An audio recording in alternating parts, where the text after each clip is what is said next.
Bonjour à toutes et à tous. Aujourd'hui, nous fêtons le 20e épisode de Film Psy. Et oui, et pour l'occasion, on va faire une vidéo un peu spéciale. Car oui, aujourd'hui, on va pas s'arrêter sur un seul film, mais sur 20 scènes intéressantes à décortiquer. Qu'elles soient cultes, mythiques, que ce soit une question de mise en scène, que ce soit une question de décryptage de ce qui s'y passe. Bref, vous aurez compris le délire. Vous trouverez d'ailleurs la liste de ces films dans la description avec leur timecode. Ok, ne perdons pas plus de temps et jetons-nous à corps perdu dans l'analyse de ces 20 scènes. Scène numéro 1. Orange Mécanique de Stanley Kubrick. Les yeux et la violence.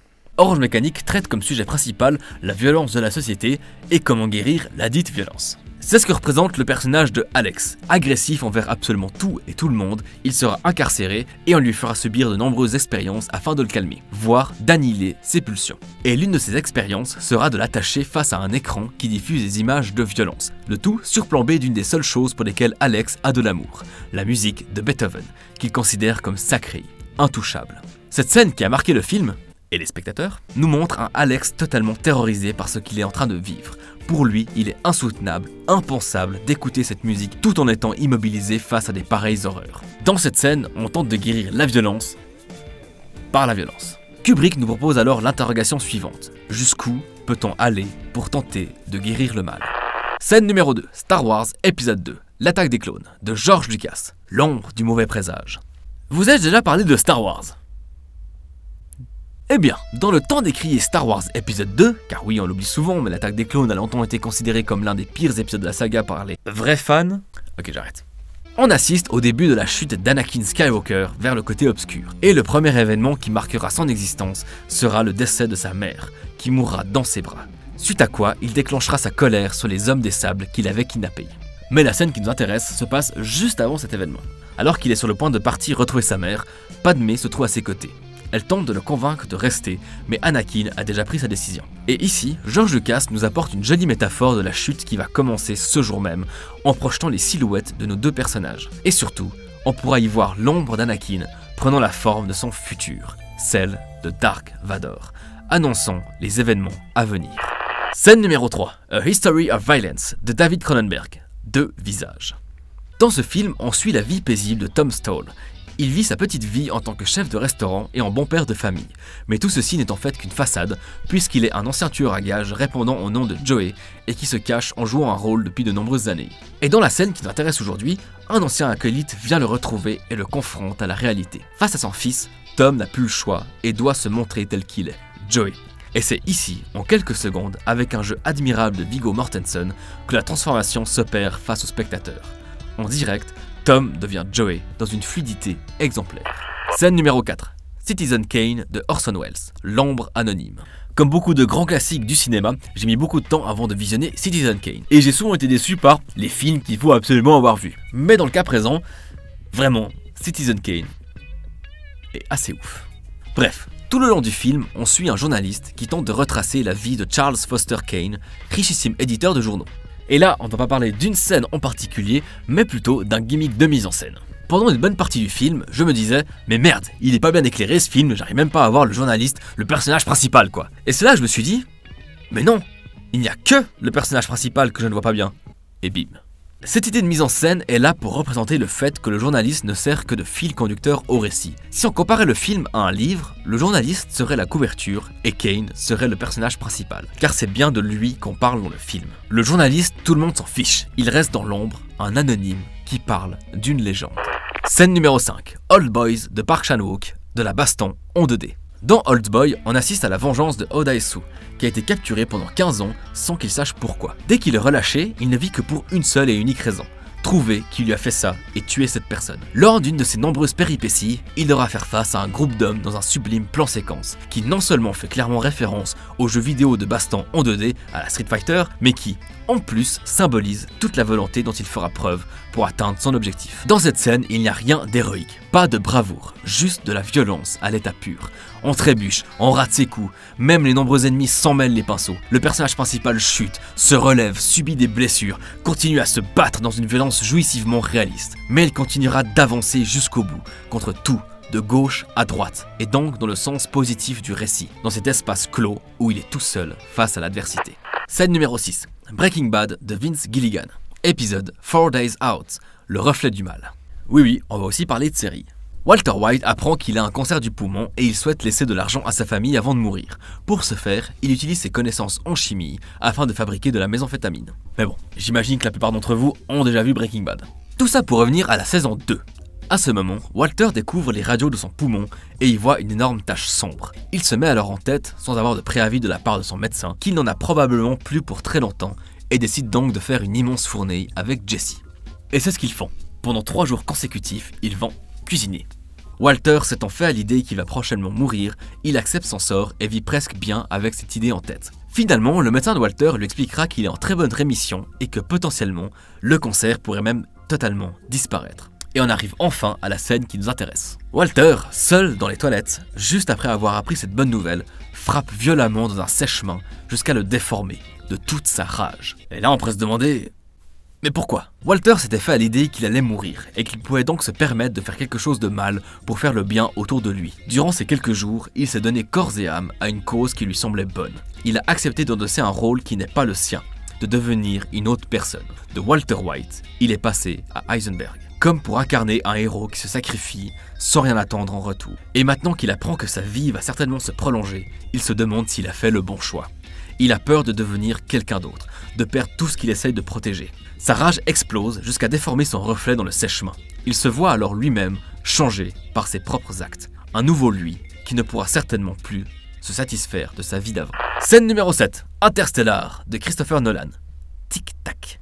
Ok, on va de nouveau parler mise en scène. Je ne vais pas entrer dans une explication pseudo-scientifique, mais dans Interstellar, on suit une équipe d'astronautes envoyés à travers un trou de verre afin de trouver de nouveaux mondes habitables. L'équipe arrive sur une planète où, dû à la présence d'un trou noir, le temps est dilaté à tel point qu'1 heure là-bas équivaut à 7 ans terrestres. Et pour présenter l'urgence, Nolan a demandé à son compositeur, Hans Zimmer, de composer une musique où chaque coup de percussion marquerait un jour sur Terre. Et du coup, on se retrouve avec ça.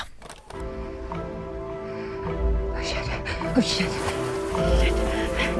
That was moving away from us.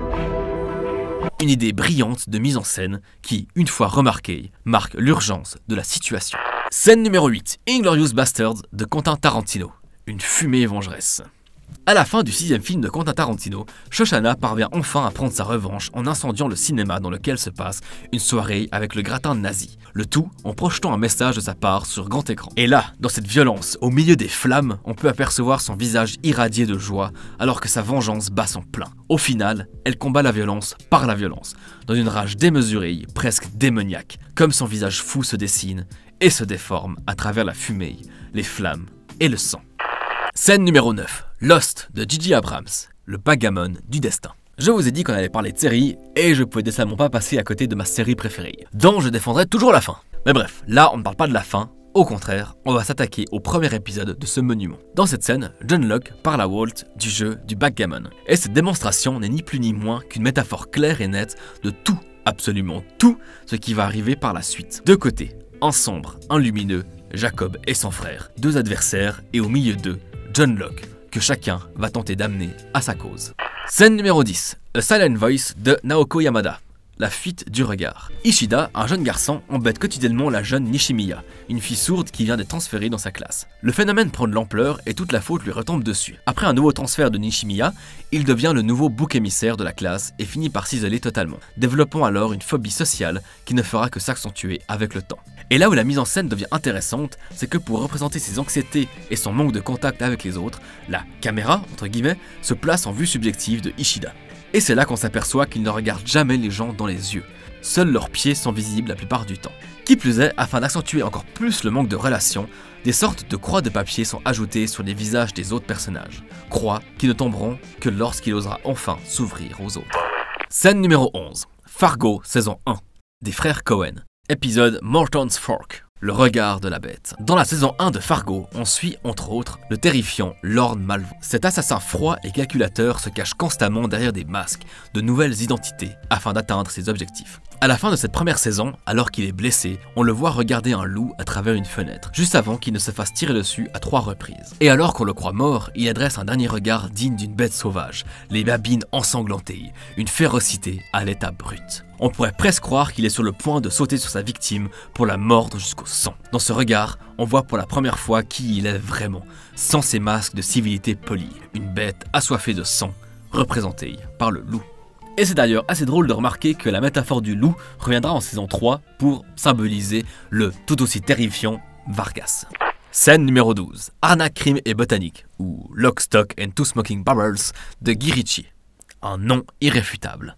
On va encore parler mise en scène et montrer comment imposer la suprématie d'un personnage. Dans ce film absolument génial, 3 des personnages principaux se rendent dans un bar. Une fois à l'intérieur, on y entend un match retransmis à la télévision qui commence à se superposer et à englober l'ambiance musicale et sonore du lieu, à tel point que l'on n'entend plus très bien les personnages. C'est alors que Bacon se tourne vers la personne qui regarde la télé et lui demande de baisser le son. Et voilà sa réponse.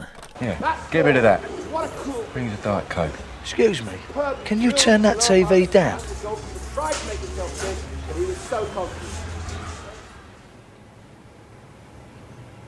No.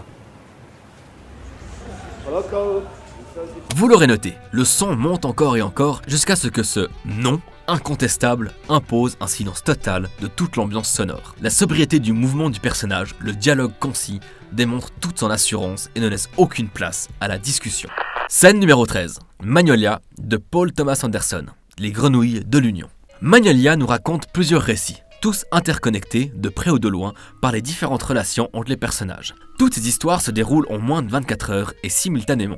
On y parle de relations humaines, de mensonges, de faux semblants, de déceptions, bref, de ce qui peut constituer des vies à l'aspect ordinaire mais qui sont, au fond, dramatiques. Ces récits seront alors rassemblés par un événement extraordinaire, une pluie de grenouilles. Cet instant, presque hors du temps, marque le tournant existentiel de chacun et va remettre les choix de chaque personnage sous une nouvelle perspective. Par ce phénomène aussi inconcevable qu'inattendu, certaines de ces histoires subiront un virement drastique, tandis que d'autres seront tout simplement sublimées par cet événement. Scène numéro 14. Kaamelott, saison 5, épisode 8, Le garçon qui criait au loup, d'Alexandre Astier, le théâtre de marionnettes. Yes! Ça fait tellement longtemps que j'ai envie de parler de Kaamelott. Et oui, la série a beau être humoristique, les 2 dernières saisons apportent une touche de drame et de profondeur assez inattendue. Et aujourd'hui, on va parler de Méléagant, surnommé la réponse. Bien qu'on ne sache pas grand chose de cette entité, il est au moins clair qu'il s'agit de la réponse des dieux face aux actions d'Arthur. Dans cet avant-dernier épisode de la saison 5, Arthur souhaite rentrer à Kaamelott après qu'il ait appris qu'il n'avait probablement pas d'enfant. S'étant perdu en cours de route, il s'octroie les services d'un guide en la personne de Méléagant. Après être passé par son ancien père adoptif, celui-ci le mènera vers une bande de troubadours. Et c'est cette scène, juste après qu'Arthur ait compris que Méléagant n'est pas n'importe qui les intéresse aujourd'hui. Ici, son guide lui propose d'aller chercher des réponses auprès de la voyante qu'il connaît déjà. Et c'est lors de ces discussions que l'on voit assez clairement que tout l'environnement semble être comme un théâtre de marionnettes où tout et tout le monde serait manipulé par la volonté de Méléagant. Il n'y a qu'à voir le regard vide du chef de la troupe lorsqu'il quitte les lieux, telle une marionnette laissée sur place, sans vie, ou encore comme tout le monde s'enfuit lorsque Méléagant approche. Comme si le metteur en scène venait de donner l'ordre au décor de faire place. Cette scène, au milieu d'une série humoristique, met mal à l'aise et en est presque effrayante. Scène numéro 15, Rocky 3 de Sylvester Stallone, le jugement du passé. Bon déjà, première chose, regardez Rocky en VO. Merci. Rocky est au sommet de sa gloire et commence à prendre un peu trop confiance en ses capacités. Il devient une bête de foire. Montré sous les projecteurs, il s'oublie peu à peu, devient davantage un symbole de gloire qu'un vrai combattant. Et Mickey, son entraîneur de toujours, viendra alors lui faire une remontrance. Et c'est lors de ce speech de motivation et de remise en question, comme il y en a dans tous les Rocky, qu'on peut apercevoir un petit détail fort intéressant. Ici, le Rocky du présent est jugé non pas par Mickey, mais par le Rocky du passé, représenté par le tableau de sa victoire face à Apollo Creed. Un regard que porterait le Rocky combatif face au Rocky trop sûr de lui et de ses capacités, simples et efficaces. Scène numéro 16, Star Wars épisode 3, La revanche des Sith, de George Lucas.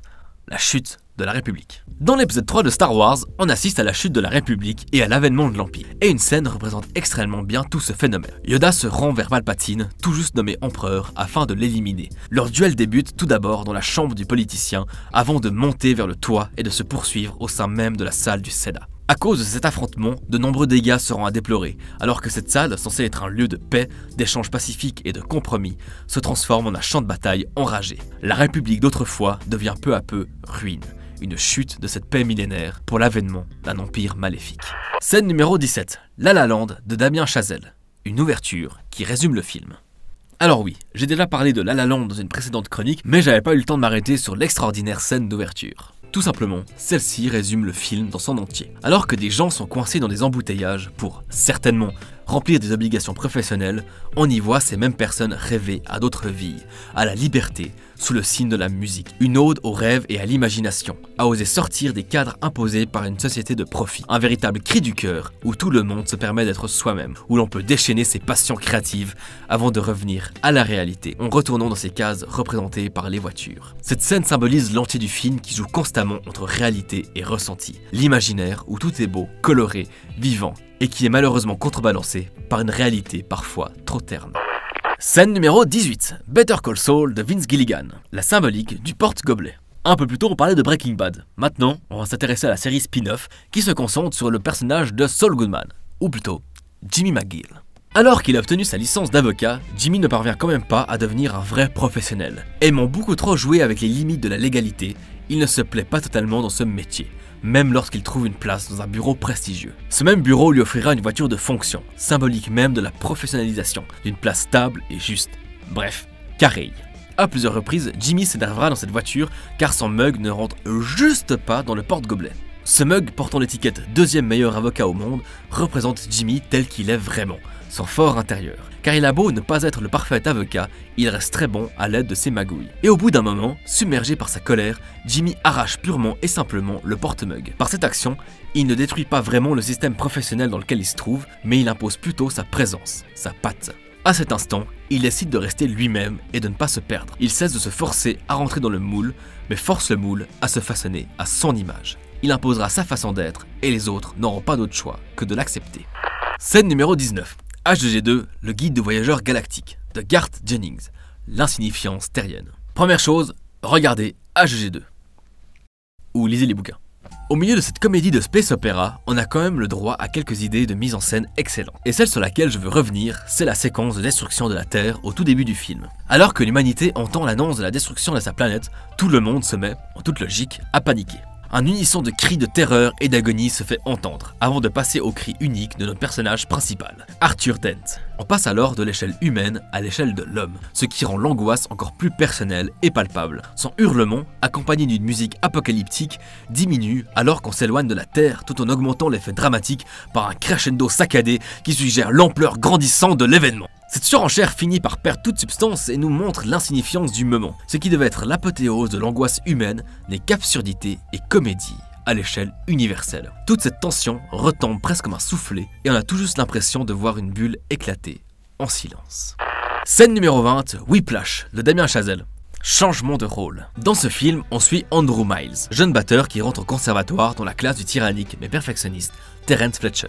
Ce professeur de musique repousse les limites de la moralité en entraînant ses élèves jusqu'à l'épuisement moral et physique, ceci afin, il l'espère, de révéler les prochains virtuoses de la musique. Après avoir affronté maintes épreuves, le batteur finira par dénoncer les méthodes de Terence, qui se fera alors licencier du conservatoire. Il parviendra tout de même à garder sa renommée et pourra diriger d'autres ensembles musicaux. Une forme de respect mutuel et de rivalité se créera entre les deux personnages, et alors qu'ils se croisent par hasard, Fletcher propose à Miles de venir jouer sur scène pour un concours avec son orchestre. Concours des plus importants, puisque capable de propulser un jeune musicien au statut de professionnel grâce à un jury d'exception. Malheureusement, Fletcher souhaite se venger de son ancien élève en lui annonçant que le premier morceau de la pièce principale à interpréter est Whiplash. Alors que pas du tout. Andrew réalise la supercherie, est pris au dépourvu, pense à abandonner, puis décidera de s'imposer en s'octroyant un solo improvisé alors que le morceau est fini. On assiste alors à près de 4 minutes de percussions intenses qui semblent ne jamais s'arrêter. Miles prend les devants, impose son tempo, obligeant son maître, ami, ennemi, rival à le suivre. Ainsi, il prouve qu'il est à la hauteur des plus grands. C'est lui qui prend les décisions maintenant. Terence voit et reconnaît son talent et renoue avec son élève sans un mot, juste par les gestes guidants, l'accompagnant dans la musique. À cet instant, les deux font corps. Bien, merci à toutes et à tous d'avoir suivi cette vidéo jusqu'ici. J'espère qu'elle vous aura plu et je vous remercie également pour tout le soutien que vous m'accordez. Il y a eu pas mal de nouveaux abonnés ces derniers temps et ça fait maintenant 2 ans? Ouais, je crois que ça fait 2 ans que j'ai commencé les films psy et ce format me plaît toujours autant. Donc j'espère pouvoir continuer encore longtemps. Comme d'habitude, n'hésitez pas à laisser vos avis dans les commentaires, à faire vos propositions de films à analyser ou pourquoi pas des scènes qui vous ont marqué vu que c'est le sujet du jour. Et on se retrouve tout bientôt pour de nouvelles aventures cinématographiques.